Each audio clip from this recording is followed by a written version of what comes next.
Buongiorno, ben ritrovati con Focus TG, tante le notizie di cronaca che vi dobbiamo raccontare, due tragedie in particolare, ma non parleremo solo di questo in questa edizione di Focus TG.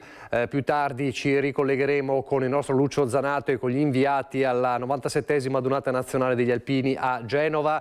Oggi entra nel vivo la Dunata e quindi il nostro Lucio Zanato ci racconterà cosa sta accadendo. Torneremo a parlare anche della Biennale, delle polemiche. Ieri il corteo Propal con gli scontri con la polizia. Questo ed altro fra poco. Prima però, lo dicevamo, ci sono due tragedie che colpiscono il Veneto in queste ore. Più tardi andremo a Sedico per la immane tragedia del bimbo di 6 anni schiacciato dal muletto del padre, manovrato dal padre nella sua azienda a Sedico, una vicenda che ha scosso ovviamente tutta la comunità, come scuote la comunità la tragedia avvenuta questa mattina con un minivan con all'interno 9 braccianti agricoli stranieri che è finito in un canale. 3 sono morti annegati sul posto. C'è Filippo Fois con Sandro Ponchio. Buongiorno Filippo. Buongiorno Nicola, buongiorno ai telespettatori di Rete Veneta. Ci troviamo proprio sul posto. Intanto vi presento il sindaco di Chioggia, Mauro Armelao, la frazione quella di San Lio. Calino. E questa è l'idrovora di Sant'Anna. La idrovora, sì, sempre di Calino, del consorzio di bonifica Delta Po. Tra l'altro tra poco vedremo anche quali conseguenze ci sono state, però diciamo il dramma che si è consumato qui alle 6:30 e adesso ve lo sta facendo vedere Sandro Ponchio. Vedete che si vede un pezzo di muretto che è stato letteralmente abbattuto. Al di là di questo muretto c'è una stradina molto piccola, credo tutta piena di curve. Da lì arrivava il van che poi si è ribaltato all'interno di questo laghetto artificiale. Come dicevi tu Nicola, 6 persone sono riuscite autonomamente a mettersi in salvo, altre 3 invece credo che fossero quelle che occupavano i primi 3 posti del van. Sono state ripescate poi morte dai vigili del fuoco. Lei ha seguito tutte le fasi. Innanzitutto diciamo si tratta di lavoratori braccianti stranieri, marocchini. Sì, sono braccianti diciamo stranieri. Purtroppo sono deceduti appunto come ha anticipato appunto in 3. Quando sono arrivato questa mattina presto sono stato ovviamente informato anche dai carabinieri. Poi il primo pensiero ovviamente alle vittime, ma a cercare di mettere subito in sicurezza quella parte. Infatti c'è un'azienda diciamo, che abbiamo incaricato per mettere in sicurezza quella parte che adesso non ha più il muretto, perché vedete che il muretto è tutto uguale praticamente, vedete che lì è rimasto solo la parte diciamo quella inferiore, ecco.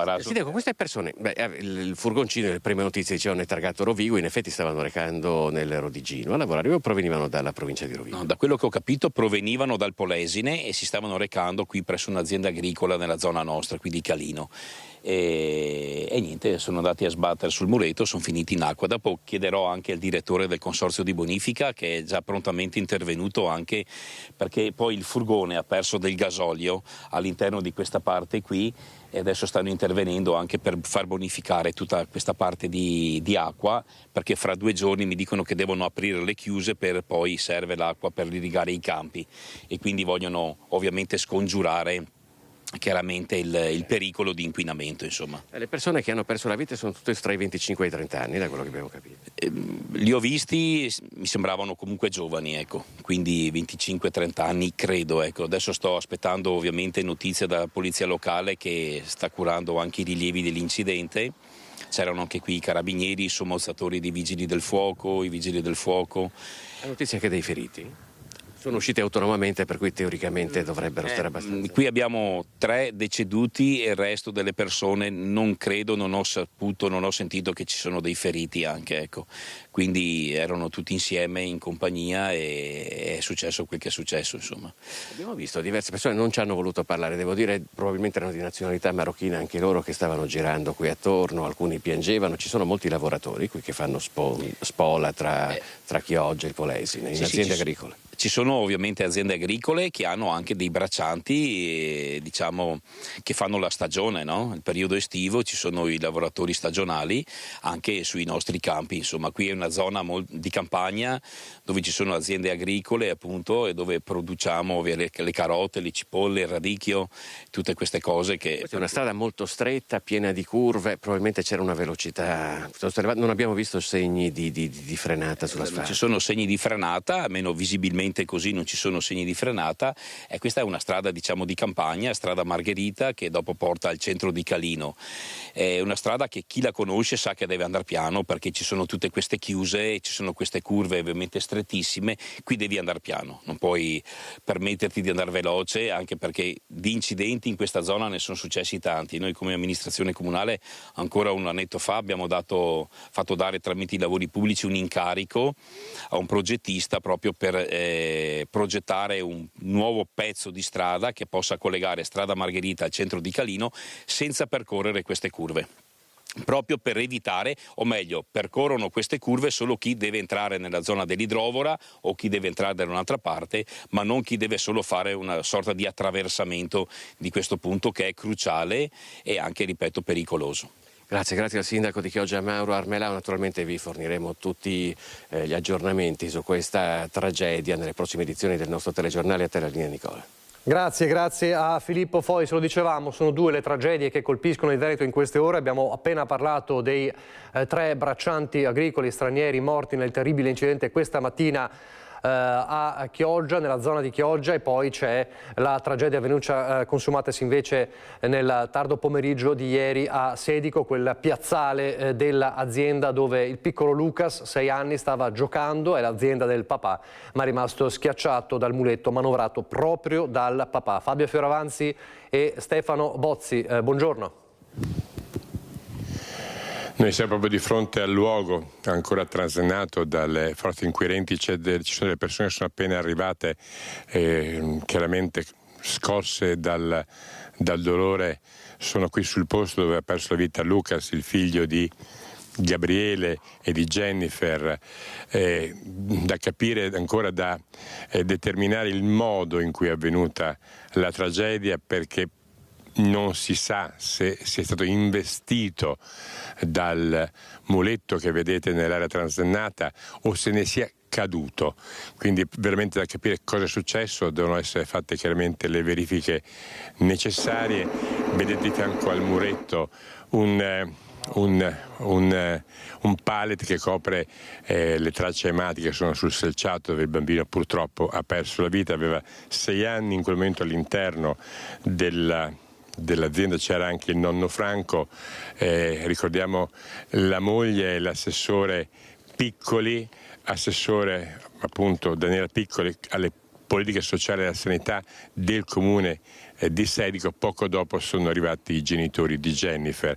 Ieri sera, a ridosso della tragedia, Stefano Bozzi, che è ancora qui con me, che è qui con me anche oggi, e la collega Tiziana Bolognani sono riusciti a sentire una zia paterna che si era precipitata per cercare in qualche misura di confortare la mamma del bambino.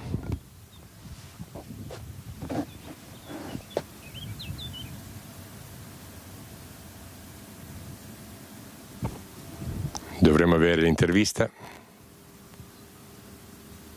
Mi hanno chiamato per consolare la moglie di Gabriele, che non mi ha saputo, ho chiesto anch'io come erano andati i fatti, non mi ha saputo dire niente perché sotto shock. E poi lei stessa mi ha detto: guarda che adesso arriva mia mamma, che sarebbe la nonna del bambino. Ho un altro più piccolino, erano 2 fratellini, l'altro mi pare anche 3 anni, e questo era 6. E andava già a scuola Luca o sarebbe andato a scuola quest'anno? Un bambino vivacissimo, che voleva, sai che i bambini stai attento, no, non fare, sempre, ecco. Anche il nonno era dentro, non ha visto. È dolorosa, è una tragedia, è una tragedia, dispiace a tutti, è terribile, terribile.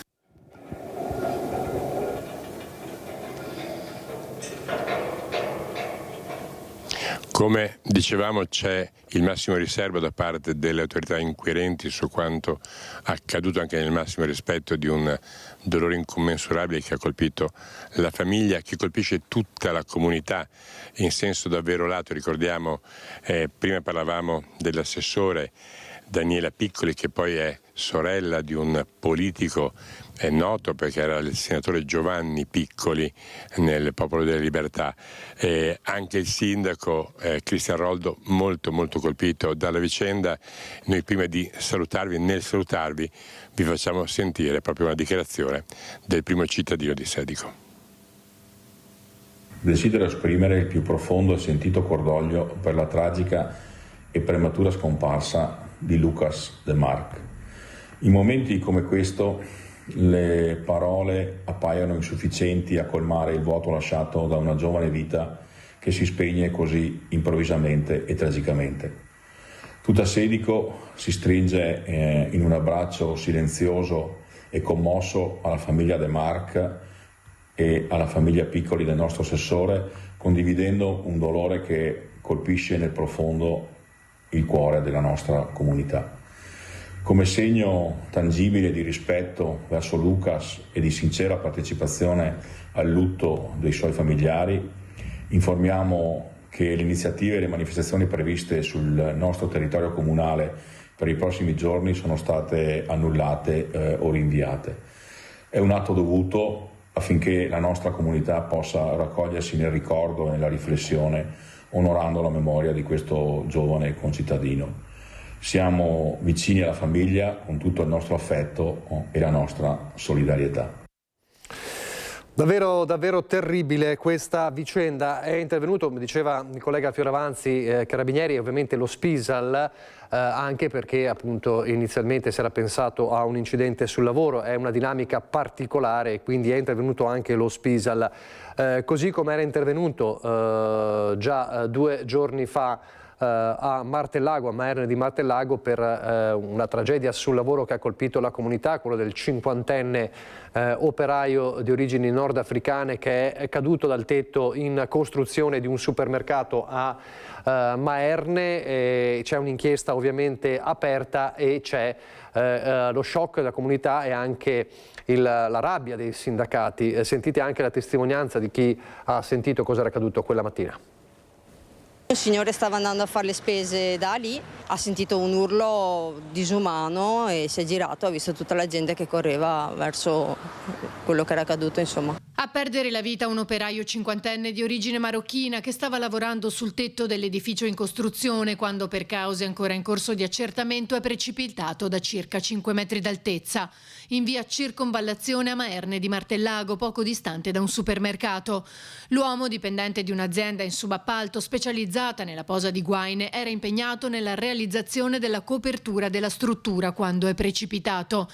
Le sue condizioni sono apparse subito gravi. Sul posto è intervenuta un'ambulanza del SUEM 118 che l'ha trasportato all'ospedale di Mestre, ma i traumi riportati erano troppo gravi e dopo qualche ora non c'è stato più nulla da fare. Sul posto sono giunti anche i carabinieri di Mestre e i tecnici dello Spisal che dovranno verificare il rispetto delle norme di sicurezza, mentre l'area del tetto è stata posta sotto sequestro. I sindacati ribadiscono l'importanza della formazione. Sul posto CGIL e CISL hanno appeso le loro bandiere e dei fiori in segno di solidarietà e un chiaro messaggio: basta morti sul lavoro. Come Venezia abbiamo la maglia nera rispetto al Veneto, siamo dietro solo a Verona. Dobbiamo ribadire soprattutto rispetto a queste persone che sono straniere, ove purtroppo in questi paesi stranieri manca la cultura della sicurezza. Dobbiamo cercare di fare di più, non bastano solamente corsi di formazioni e leggi, dobbiamo cercare di investire su tecniche pratiche per portare questa cultura della sicurezza e per evitare che ci siano questi morti. Richiamo l'iniziativa che abbiamo fatto come CGIL sul referendum proprio per queste situazioni qui, in cui è l'azienda che appalta e deve rispondere della sicurezza. Quel referendum non è passato, e adesso ci troviamo in queste condizioni. Il governo non pervenuto. C'è bisogno di una cosa importante, tanta formazione per la percezione del pericolo. Se anche i lavoratori che vanno sui tetti non percepiscono il pericolo, non ci sarà nessun protocollo che tiene, non ci sarà nessuna manifestazione sufficiente.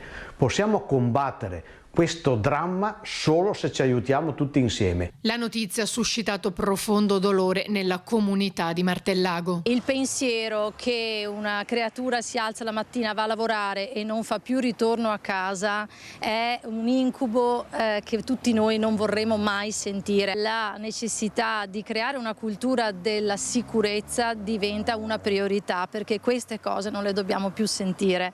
Mi stringo alla famiglia, ai suoi colleghi, ai suoi amici, a tutti coloro che l'hanno conosciuto. Torniamo nella Marca trevigiana, abbiamo aperto parlando della tragedia di Chioggia, il minivan con i 9 braccianti finito nel canale, 3 sono morti, è un problema anche di sicurezza, anche se tecnicamente questo è un incidente sul lavoro in itinere, come si suol dire, però è un problema legato alla sicurezza della strada. E nella Marca trevigiana i sindaci tornano a farsi sentire per rimettere in funzione gli autovelox. Da Cessalto, Cristian Arboit con Nicoletta Rizzetto, buongiorno. Buongiorno Nicola, a te e a tutti i telespettatori di Rete Veneta, anche da parte di Nicoletta. Ci troviamo in via Vittoria tra Cessalto e Ceggia, una delle strade più percorse, trafficate dell'area, spesso percorsa ad alta velocità, e questo è il punto. Come vedi, Nicola, ci sono anche gli uomini e le donne della Polizia Locale di Cessalto, perché stanno presidiando un evento che si sta tenendo qui poco distante, con protagonisti i bambini delle scuole, e sono qui proprio per monitorare, per garantire la sicurezza dell'evento, perché in questa strada, su questa strada si corre troppo. Da qui il nuovo appello del sindaco di Cessalto, Emanuele Crosato, che si rivolge direttamente al Ministero e al governo. Cosa chiede sindaco? Noi abbiamo in disponibilità del comune un autovelox, un telelaser mobile, il quale è certificato ma non è omologato, e come sappiamo il codice della strada in parte ne impedisce attualmente l'uso. Abbiamo la paura di contenziosi e di debiti fuori bilancio, e pertanto ci troviamo nell'impossibilità di usarlo, e queste sono le conseguenze. Le persone poi corrono, non c'è un limite di velocità, soprattutto in quelle strade, questa via Vittoria ma soprattutto via del Lago e via Callunga, che collega Cessalto verso San Stino, dove purtroppo sono successi dei morti, sono successi incidenti, non ultimo la scorsa settimana 2 incidenti con un ferito grave. Ecco, 2 incidenti in via del Lago sulla strada che porta a San Stino di Livenza, in uno è rimasto coinvolto anche un bimbo di 8 anni. Poi più in generale Cessalto è un comune strategico, si trova a ridosso della 4, è percorso da tanti mezzi, anche nel caso di deviazioni, quindi il problema da voi è veramente sentito. Sì, qui non è una considerazione per fare cassa, perché comunque anche negli anni passati, quando veniva utilizzato, si parlava di qualche migliaio di euro di sanzioni, quindi non c'è proprio la volontà di fare cassa, ma quella di fare sicurezza, perché purtroppo le persone, l'unico modo per fargli capire poi che devono andare piano è toccarli sul portafoglio, e quello è l'unico mezzo che abbiamo purtroppo. Pertanto il mio invito è quello di accelerare. Noi abbiamo fatto il monitoraggio a settembre, adesso stiamo aspettando nuove direttive per poterlo riutilizzare, oppure ci dicano come dobbiamo omologarlo. Perché questo è il tema, questa circolare si aspetta da mesi e mesi, ci sono stati degli atti ma non sono serviti a nulla, o comunque a poco. Il monitoraggio della prefettura di Treviso era scattato all'inizio dell'autunno, è stato fatto, è stato consegnato agli uffici competenti a Roma, però nulla si è mosso, e intanto le strade continuano a essere teatro di tragedie. A proposito di tragedie, questa mattina a Cessalto c'è stato l'ultimo saluto a Elena Zamuner, l'81enne che è morta all'interno della sua abitazione nel corso di un di un incendio a inizio settimana, una storia che vi abbiamo raccontato. La donna era rientrata in casa per prendere degli oggetti dopo essersi messa in salvo in un primo momento accanto al marito. Una tragedia che ha colpito l'intera comunità. Questa mattina era gremita di persone la chiesa di Santa Maria di Campagna, dove la signora Elena è stata ricordata attraverso le parole dei nipoti soprattutto, che l'hanno ricordata come una nonna super, una nonna sempre pronta ad accoglierli, una donna che sapeva regalare sorrisi, e tra l'altro una donna che era impegnata nel volontariato locale. Una tragedia che ha sconvolto un'intera comunità, Sindaco. Una tragedia tristissima che veramente ci lascia al vuoto. I genitori potevano essere i genitori nostri, i genitori miei, e quindi veramente è una situazione drammatica e va veramente il cordoglio di tutta la nostra cittadinanza, la famiglia. Grazie Sindaco Crosato. Così dunque da Cessalto, dove si rinnova l'appello alla sicurezza stradale anche in vista della stagione estiva, ed è significativo che venga fatto appunto qui a poco distante dalla 4 e in un posto dove si trovano davvero tante arterie trafficate. Grazie ancora Crosato, grazie a Nicoletta Rizzetto per la parte tecnica. Nicola, ti restituisco la linea da Via Vittoria. Grazie a Cristian Arboito. Noi ci spostiamo per un attimo in Friuli, perché proseguono senza sosta le ricerche della mamma piacentina sparita con i 2 figli e 4 cani. La macchina, come sapete, è stata trovata a Tarcento. Segnalazioni di avvistamenti in diversi luoghi della regione. Parla anche il marito della donna. Si sta continuando ovviamente a cercare. Io voglio fare questo appello nel senso per tranquillizzare Sonia, di mettere a posto, cioè che non è successo niente, mettiamo a posto le cose, e l'importante è che si faccia sentire e tranquillizzare tutti.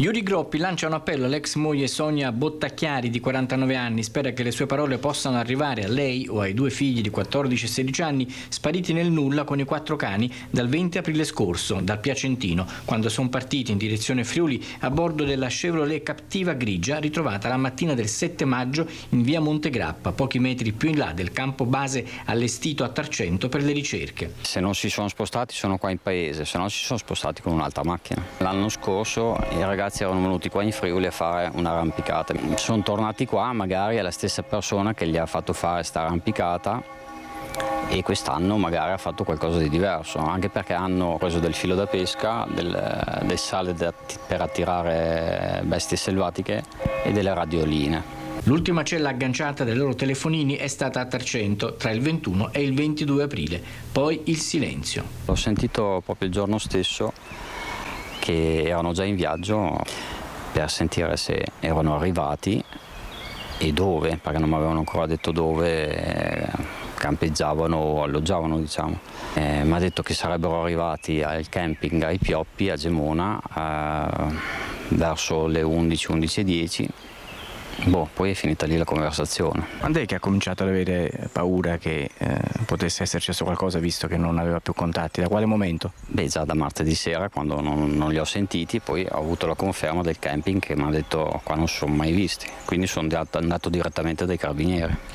I 3 sarebbero stati visti al centro commerciale Tiare di Villesse dopo il ritrovamento dell'auto a Tarcento, quindi nelle ultime 24 ore. Nell'auto, fotografata per l'ultima volta di passaggio a Tavagnacco in direzione nord, non è stato lasciato nulla. Bagagli, tende da campeggio e altri oggetti, caricati prima di partire, sono stati portati via. Le indagini sono condotte dai carabinieri della Compagnia di Cividale del Friuli e della stazione di Tarcento, impegnati nelle ricerche Vigili del Fuoco, Protezione Civile e Forestale. Ragazzi, state tranquilli, speriamo che ci vediamo presto. Queste le parole dell'ex marito della donna ed è quindi il papà dei 2 giovani. Torniamo in Veneto. A Venezia fa scalpore la notizia dell'arresto e della messa ai domiciliari di un poliziotto della questura di Venezia. Prima aveva promesso alle 2 donne transessuali di cancellare la loro denuncia per furto a patto di avere un rapporto sessuale di gruppo, poi non contento di aver ricevuto un no come risposta aveva obbligato una delle donne di origini peruviane ad avere un rapporto in bagno, il tutto dentro la questura di Venezia a Santa Chiara, con tanto di messaggi WhatsApp piuttosto espliciti inviati alla vittima. Sono le pesanti accuse nei confronti del vice ispettore della questura di Venezia, 39enne e originario del Trentino, che ora si trova agli arresti domiciliari. L'accusa è triplice: induzione indebita, tentata induzione indebita e violenza sessuale aggravata. Lunedì il vice ispettore comparirà davanti al GIP per l'interrogatorio di garanzia e potrà fornire la sua versione dei fatti. La pagina dei furti purtroppo non manca mai. Una nuova ondata di furti a Bassano, dove i Maranza tornano a fare danni nei bar e nei locali pubblici, e l'assessore alla sicurezza Campagnolo porta alla luce l'ennesimo episodio che si è concluso con un inseguimento di uno dei ladri da parte del derubato.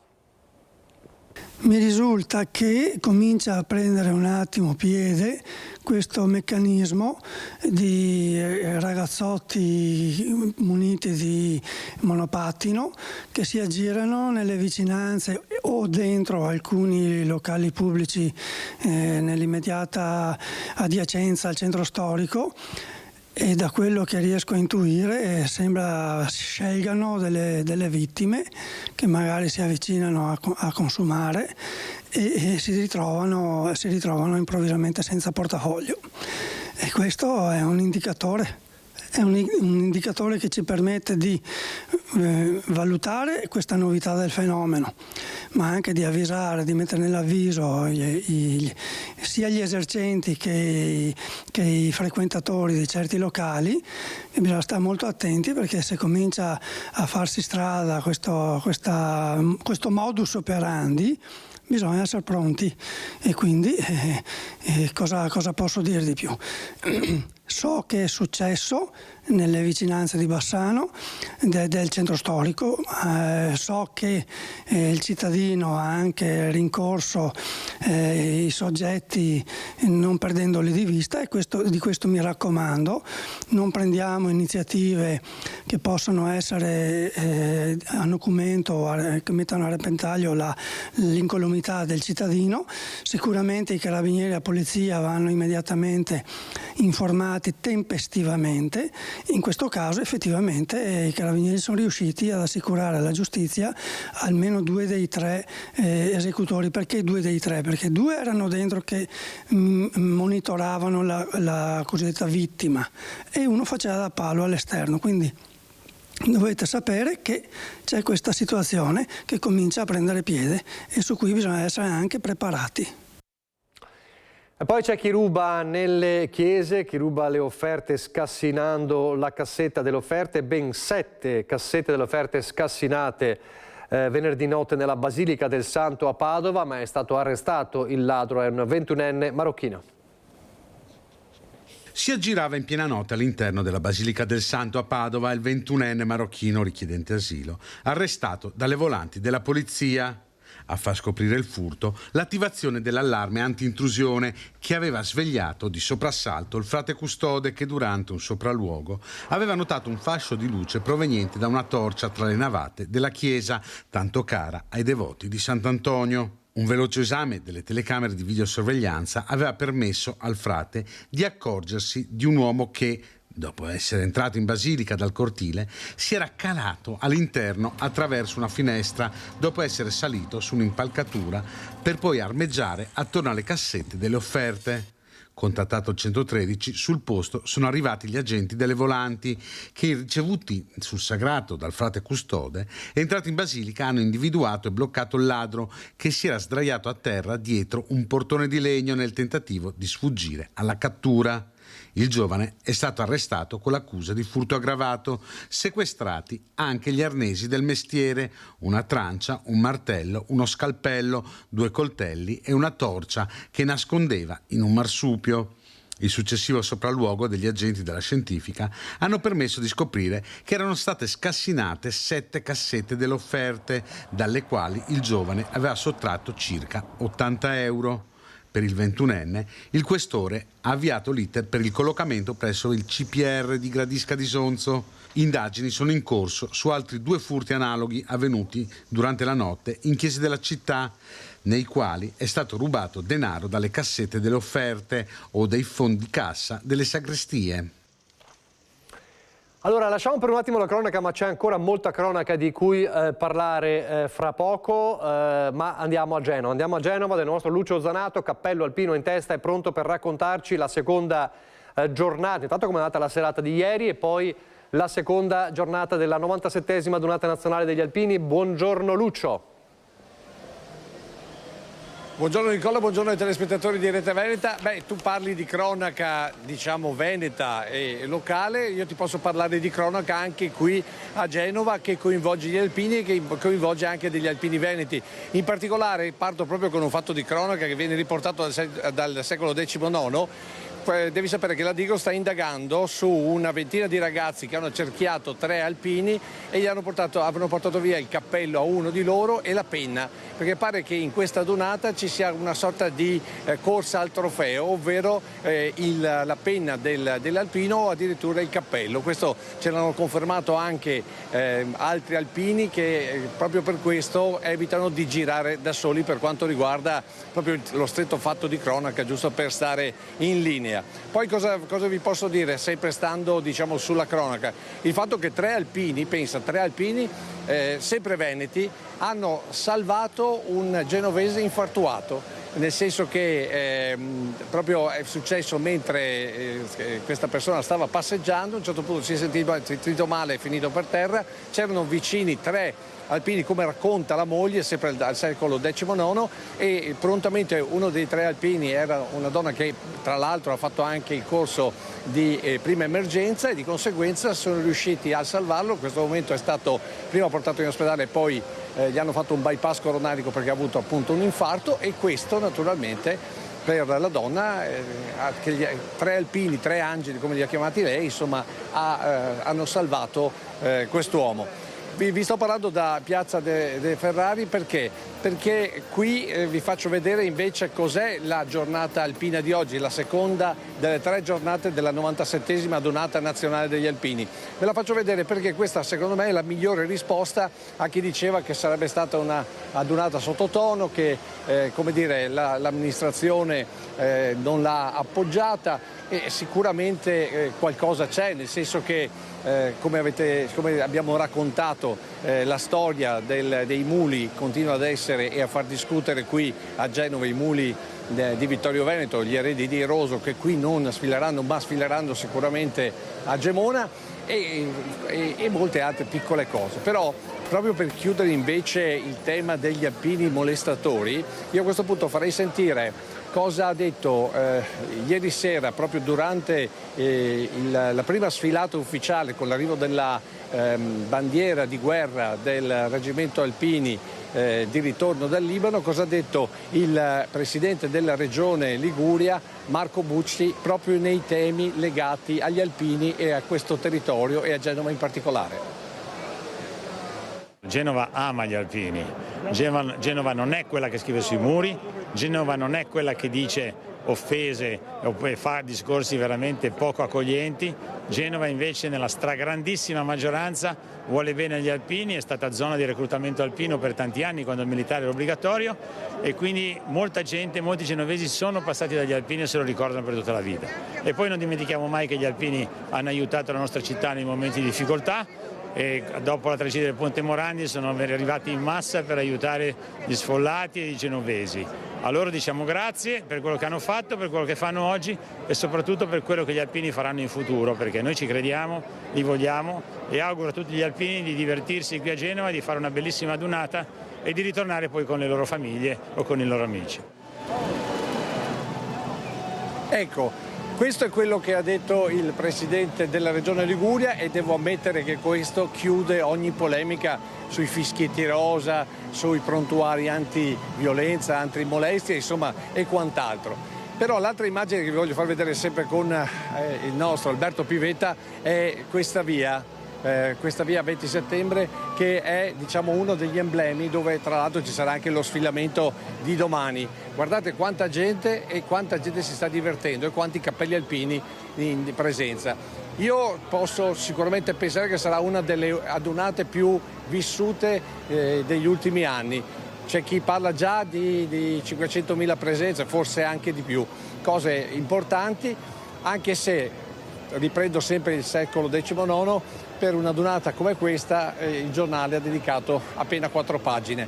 Ecco la discrepanza, tanto è vero che uno degli articoli ricorda come la città si sia divisa in due tra cittadini che hanno trovato questo evento come una seccatura e hanno deciso di passare il weekend fuori dalla città di Genova. Ricordiamo che qui le scuole oggi sono chiuse, ricordiamo che ci sono grosse limitazioni al traffico e quindi per qualcuno può essere una seccatura. Invece per molti altri è un'ottima occasione. Tenete presente che i genovesi, lo ricordiamo, sono gente abbastanza, anzi per non dire molto concreta, mettiamola così, molto concreta, e queste presenze significa economicamente una situazione molto importante.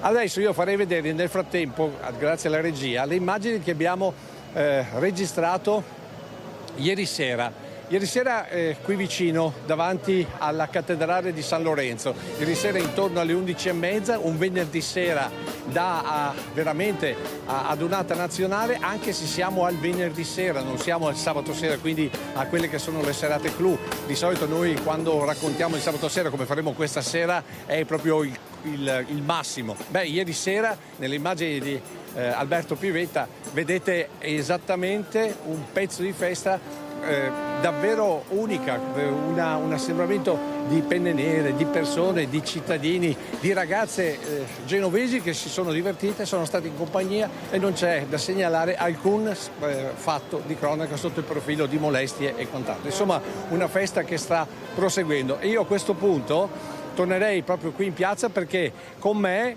ci ha raggiunto Giuseppe Rugolo, che è il presidente dell'ANA Montegrappa, e poi con Giuseppe Possagnolo che fa parte sempre della Montegrappa. Voi siete qui oggi, ci siete stati anche ieri, noi abbiamo registrato, abbiamo appena fatto vedere una serata davvero particolare vicino alla chiesa di San Lorenzo, una grande festa nella tranquillità, nel divertimento, insomma una 97esima donata degli alpini che sta funzionando veramente bene.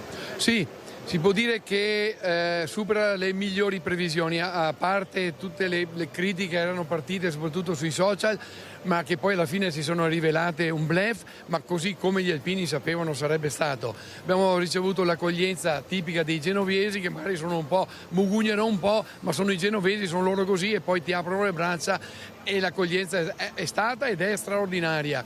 Stiamo vivendo il clima della donata, che poi cambiano le città, cambiano le prospettive, ma la donata è sempre la donata alla fine. Il mio operatore ha detto: pensavo di sentire parlare il genovese, invece qui sento parlare molto di più il veneto, molto il friulano, ma anche il lombardo. Tra l'altro al secolo XIX racconta come l'inviato, anzi il cronista, dica: qui veramente si sentono tutti i dialetti, compreso quello quasi incomprensibile della Val Camonica. Però poi gli alpini si capiscono e si capiscono con i canti. Sì, dalla Val Camonica alla lenga friulana, cioè, che poi ci si batte bene, ma è la magia della donata, perché ci sono mille cappelli, uno diverso dall'altro, però sono inconfondibili, ogni alpino sa qual è il suo, ed è una cosa straordinaria se si pensa bene a questo aspetto. E poi questi 100 dialetti, uno diverso dall'altro, ma alla fine riuniti e accomunati dall'essere sotto la stessa penna, la penna degli alpini. Questa è la magia della donata, ed è una cosa bella, una cosa unica che solo gli alpini sanno costruire col loro essere, indistintamente uno diverso dall'altro, però uniti nella stessa cosa. Lei però voleva anche dire una cosa legata a un suo intervento sul TG Bassano, che poi è stato ripreso dai social anche in maniera molto maldestra. Fa male per uno come me, che è della vecchia guardia, che perciò i social non li usa più di tanto, perché io sono ormai dell'età anziana. Fa male vedere estrapolata una parte di intervista e manipolata sui social in cose becere e ignobili. Non è questo naturalmente non sono io il responsabile, però fa male perché questo né sono io, ma soprattutto né sono gli alpini questa cosa qua. Quindi l'appello è quello di non credere ai social, ma alle fonti autorevoli. No, niente social, cose concrete, poche parole e tanti fatti come gli alpini sono abituati a fare. Grazie a Giuseppe Rugolo. Allora l'ultima parte di Cola io te la voglio lasciare con sempre le immagini di Alberto Pivetta e a un assaggio di quello che capiterà questa sera quando dalle 21:15 racconteremo la donata. Ricordo che nel pomeriggio ci sarà la Santa Messa, poi lo sfilamento, i discorsi ufficiali un'altra volta al Palazzo Ducale e poi dalle 21:15 noi racconteremo fino, io credo, a tarda notte a questo punto, considerando la festa che si sta portando qui avanti, proprio questa 97esima donata. E allora, tornando indietro dalla nave che tiene 1300 alpini di tutta Italia, la Moby Napoli, che abbiamo raccontato ieri sera a Focus e che è un esempio unico, un'esperienza unica, poco raccontata proprio anche dai giornali, quindi noi la stiamo raccontando perché è veramente una cosa unica avere tutti questi alpini all'interno di una nave. Tornando indietro, dicevo, da quel collegamento con Focus abbiamo incrociato sicuramente, non è una fanfara, non è un coro, non è neanche un complesso, qualcosa insomma che rende unica questa 97esima donata, e su quelle note che Alberto ha ripreso io ti restituisco la linea, ma sentiamole un po' insieme.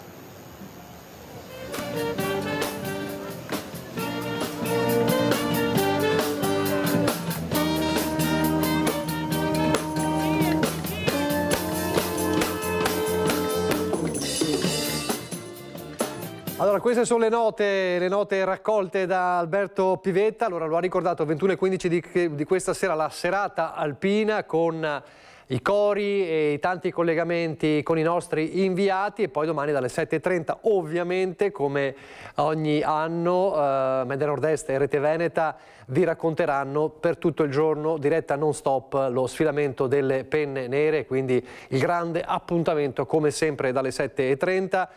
Con la possibilità anche di mandare i vostri messaggi per salutare le penne nere. Noi andiamo velocemente in pubblicità, ripartiremo dalla cronaca, ripartiremo da i Maranza, i rapinatori minorenni, il caso a Padova di 2 diciassettenni che rapinano un quindicenne davanti a scuola arrivando a minacciarlo di morte, e poi c'è a Treviso chi, come l'associazione Furti in Corso, ha pensato a un disegno di legge da proporre al governo e al Presidente della Repubblica addirittura per cambiare la legislazione per quanto riguarda i minorenni. Fra pochissimo su Rete Veneta.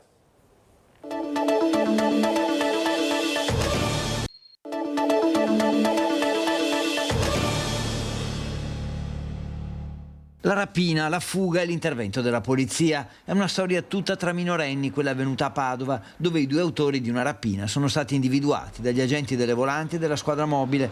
La vittima è un quindicenne, minacciato di morte mentre cammina per strada, da due ragazzi di 17 anni che si sono fatti consegnare 20 euro. I poliziotti, arrivati sul posto, hanno rintracciato i due giovani che in questura hanno ammesso le colpe e restituito il denaro. In questo caso andare a minacciare un coetaneo, si parla di rapina, e dobbiamo insistere nella costruzione della responsabilità, ma inteso come responsabilizzazione, no? dei ragazzini fin dalla preadolescenza, rendendoli consapevoli appunto, no? delle condotte che pongono in essere. I 17enni, un italiano e un tunisino, sono stati segnalati alla Procura per i minorenni di Venezia per il reato di rapina in concorso e sono già noti alle forze dell'ordine per 2 precedenti rapine. Ci vuole l'impegno di tutti, compresa scuola e famiglie, ai primi segnali di devianza. Affinché poi non degeneri in vera e propria criminalità giovanile, perché poi il conto arriva, nel senso che alcune volte siamo trovati dinanzi a ragazzini di 20-21 anni che per aver commesso reati nella minore età poi hanno dovuto scontare ed espiare le conseguenti condanne. Inoltre il questore Marco Dorigio ha disposto per entrambi, già colpiti da avviso orale e Daspo Willy, quello che impedisce di frequentare bar e locali pubblici, anche il Daspo fuori contesto, in pratica il divieto di accesso alle manifestazioni sportive per 5 anni. Hanno la finalità di farli riflettere, è una sorta di ulteriore, come dire, cartellino giallo, richiamo forte, anche perché poi quando vengono convocati nei nostri uffici per la notifica della misura di prevenzione personale vengono con i loro genitori, quindi è anche un momento per far capire che stanno probabilmente arrivando al limite. Ed è anche un sostegno alle stesse famiglie che in molti casi confessano di avere difficoltà con i loro figli. Tengo finalmente in mano un disegno di legge che si occupa dei reati minorili e delle baby gang, che era quello che un po' avevo promesso in trasmissione da voi, che mi sarei dedicato a fare. Avevo già presentato quello per i reati, per i furti in abitazione e le truffe, e adesso, dopo 3 mesi abbondanti di studi da parte mia, sono riuscito a organizzare il disegno di legge. Dalla responsabilità penale minorile alle misure rieducative al contrasto alle baby gang. 10 articoli che Christian Demma ha raccolto in una proposta di legge che ha inviato nelle ultime ore ai Ministeri della Giustizia e dell'Interno, al senatore Ostellari, con cui Furti in Corso ha un canale aperto da tempo, ma anche alla Premier Meloni e al Capo dello Stato Mattarella. I primi 2 punti sono incentrati sulla responsabilità penale dei minori, puntando l'attenzione sulla punibilità al di sotto dei 14 anni. Ho aggiunto che nel caso di associazione a delinquere, adesso sto facendo un riassunto ovviamente, o una forma organizzata o di gruppo o sostanze stupefacenti, anche dai 12 ai 14 anni deve esserci la punibilità. Il disegno di legge analizza poi il caso di reati commessi da giovani tra i 14 e i 18 anni, soffermandosi sulle misure rieducative obbligatorie e sulla responsabilità genitoriale. Dove ci sono delle aggravanti specifiche, dove ci sono percorsi educativi obbligatori e rafforzati anche poi per le famiglie, dove ci sono delle messe in moda delle famiglie. Altro capitolo, quello relativo alle baby gang, con l'accento sul contesto urbano considerato un aggravante. Dove c'è una finalità di intimidazione delle persone e dove c'è un controllo del territorio, cioè questa baby gang vuole controllare quel territorio, mi dispiace che tu abbia 14 anni o no, devi subire le conseguenze. Demma auspica che il documento possa avere un seguito con l'avvio di una concreta discussione. Mi auguro di ricevere una telefonata o una PEC di qualcuno che dice incontriamoci e discutiamone. Sarebbe veramente una cosa bella, perché è la voce di tutti. Lei ha deciso di consegnarlo anche a noi questo testo? Sì, ufficialmente lo consegno a voi con tutta la relazione illustrativa, in maniera che poi potete magari farlo vedere nelle slide, o anche se qualcuno dei vostri telespettatori lo vuole vedere potete girarglielo senza problemi. Siamo ritornati parlando di minorenni e parlando di baby gang. C'è invece un fatto di cronaca che riguarda un bambino che sarebbe stato avvicinato, è stato avvicinato da un uomo, un episodio inquietante. C'è una denuncia a Montegrotto Terme per questo, fortunatamente non è proseguita oltre questo tentativo di approccio, ma c'è inquietudine a Montegrotto. Chiara Gaiani, buongiorno. Buongiorno Nicola, buongiorno ai telespettatori di Rete Veneta. Sì, come dicevi adesso c'è inquietudine legata a questo episodio che è accaduto nella giornata di giovedì, esattamente proprio nel posto, quindi nella zona della stazione di Montegrotto Terme, dove ci troviamo con il collega Francesco Rattà. Il bambino era rimasto in macchina, un bambino di 9 anni, mentre il papà era sceso a prendere un gelato quando è stato avvicinato da un uomo che gli ha chiesto di seguirlo. Il bambino ha reagito urlando, è arrivato il genitore, per fortuna non è accaduto niente, solo tanta paura. Il genitore poi però si è rivolto subito ai carabinieri e ha denunciato questo episodio perché ci siano degli approfondimenti. Questa zona, come potete vedere dalle immagini del collega, è videosorvegliata, c'è la presenza di numerose telecamere. Il bambino è stato anche in grado di fornire un identikit di questa persona, un uomo, dicevamo, 1,80 m di altezza, sulla cinquantina, capelli bianchi, barba corta. Quando è accaduto l'episodio quest'uomo indossava una felpa nera e pantaloni verdi. I carabinieri stanno indagando, tra l'altro hanno la possibilità di acquisire in modo diretto, perché il sistema di videosorveglianza del comune di Montegrotto è collegato in modo diretto con la centrale operativa dei carabinieri, le immagini, e quindi stanno facendo tutti i riscontri e i rilievi. Ovviamente continueremo a seguire questa vicenda. Abbiamo raggiunto anche il sindaco di Montegrotto Terme, Riccardo Mortandello. Ecco che cosa ci ha detto, poi la linea può tornare a voi. Pieno sostegno all'Arma dei Carabinieri che sta indagando e piena vicinanza alla famiglia rispetto a questo episodio che ha visto uno sconosciuto avvicinarsi a un bambino e tentare di farlo uscire dalla macchina dove stava aspettando il papà finché comprava un gelato. Ovviamente con i carabinieri esiste già un grande rapporto di collaborazione, grazie a una convenzione posta in essere hanno libero accesso a tutto il nostro sistema di videosorveglianza, che soprattutto in quella zona è molto performante. Quindi chiunque abbia delle intenzioni poco nobili da svolgere nel nostro territorio, stia molto attento, perché prima o dopo viene scoperto.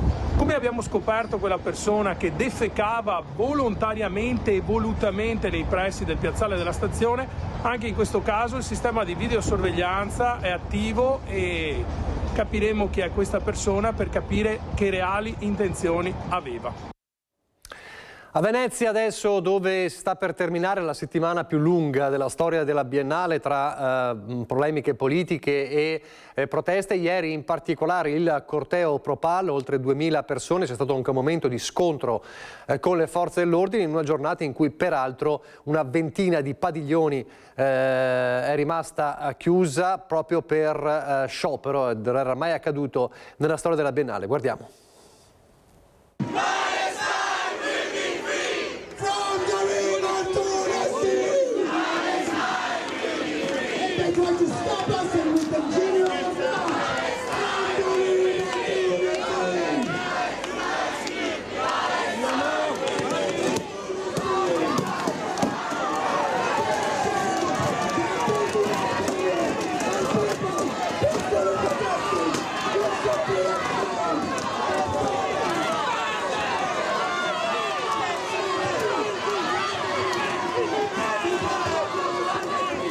Sono da poco passate le 18 quando la tensione si accende e arriva fino allo scontro. Accade quando una parte del corteo Propal cerca di superare il cordone della polizia schierato a poca distanza dal padiglione di Tel Aviv, super blindato. Pochi minuti di scontro tra urla, manganellate e scudi per far desistere i manifestanti dal progetto originario e convincerli a riunirsi al corteo ufficiale diretto all'Arsenale.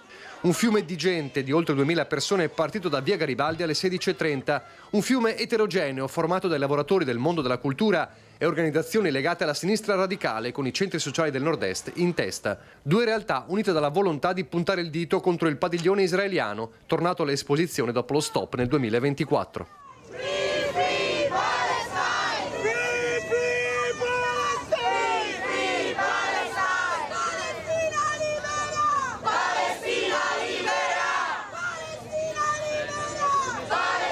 Siamo qui perché il genocidio non si è mai fermato, scandiscono i manifestanti, e qualcuno vuole farci credere che basti coprire il genocidio con un padiglione alla Biennale.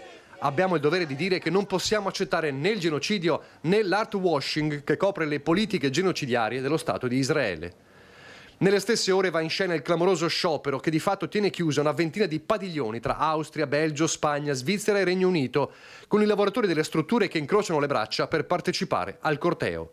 Una chiusura anti-Israele senza precedenti al termine della settimana forse più difficile nella storia della Biennale, tra proteste, scontri tra il ministro Giulia e il presidente Buttafuoco e un'Unione Europea decisa a percorrere il taglio di 2 milioni di fondi minacciata già un mese fa, e che spinge Matteo Salvini, in visita proprio alla Biennale, compreso il contestato padiglione Russia, a contrattaccare. Dire che se non fai quello che ti dico io ti tolgo i soldi è come quando i bambini che perdono sul campo di pallone vanno via con il pallone. È volgare, attacca Salvini. Solo qualche ora prima Mestre aveva ribadito il concetto. In un momento di conflitti, di problemi, di contrasti, di guerre e di morte, ci sono alcuni campi, e lo sport e la cultura sono due di questi campi dove la politica dovrebbe evitare di entrare, e sport e cultura avvicinano i popoli. Boicottare sport e cultura significa allontanare la possibilità di giungere alla pace. Adesso l'ultima breve pausa pubblicitaria.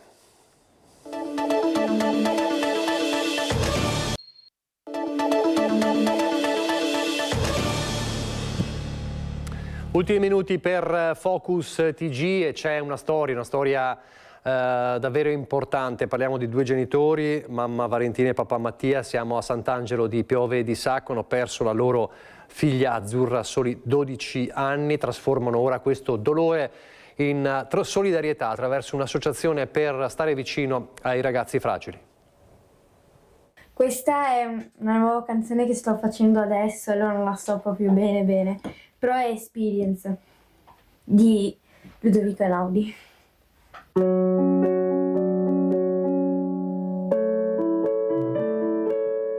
Azzurra se n'è andata a soli 12 anni, nella notte del 31 dicembre 2025, lasciando mamma Valentina, papà Mattia e la piccola sorella Cecilia di 5 anni. Proprio da questo immenso dolore, la famiglia ha scelto di far nascere qualcosa che possa aiutare gli altri, con l'associazione Azzurra come te. Un modo per tenere viva la sua memoria, ma anche per dare sostegno, vicinanza e forza a ragazzi che stanno attraversando momenti difficili. Nasce dall'idea delle due insegnanti di Azzurra, Lieta Traversi di Salti di Tonno di Piove di Sacco e Laura Faccini di SD Jump di Sant'Angelo di Piove di Sacco.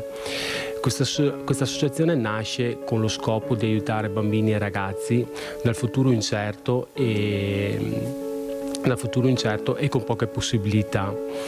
Noi con questa associazione, assieme agli assistenti sociali di Sant'Angelo di Piove di Sacco, individueremo dei bambini e dei ragazzi meritevoli con queste caratteristiche e ci faremo carico delle spese per intraprendere dei percorsi sportivi, di danza, di musica e li andremo a aiutare con i fondi che riusciremo a raccogliere con questa associazione. Perché certi legami non si interrompono, continuano nei gesti, nell'amore e nelle iniziative capaci di lasciare un'impronta oltre il dolore. Speriamo che con questa associazione il nome di Azzurra continui a vivere, perché per dei genitori perdere un figlio, parlo per noi, e la cosa più che ci potrebbe far star male è quello che lei venga dimenticata negli anni, e magari attraverso questa associazione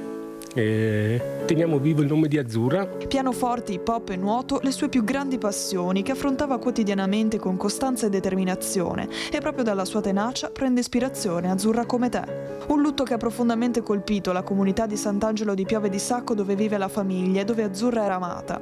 Amici e compagni di pop e di scuola faticano ancora a trovare la forza da andare avanti. Un cuore grande e generoso, capace di donare amore a chiunque incontrasse, così ci racconta mamma Valentina. Siamo venuti a sapere che ha suonato il piano che hanno giù nell'atrio, le ha suonato per tutta la sua scuola, quindi tutti hanno ricordo di Azzurra, della sua canzone preferita, Nuvole Bianche, e io la vado un po' a interpretare come lei li avesse salutati, gli avesse detto ciao amici, ci rivedremo chissà tra quanto. Davvero una forza di questi genitori, di questa mamma e di questo papà. Ci lasciamo qui con queste note che però fanno vedere una luce dopo il buio del dolore. Vi ricordo questa sera 21:15 la serata alpina per raccontare i cori alpini e tutti gli eventi di Genova, e poi dalle 7:30 di domani la diretta non stop. Arrivederci.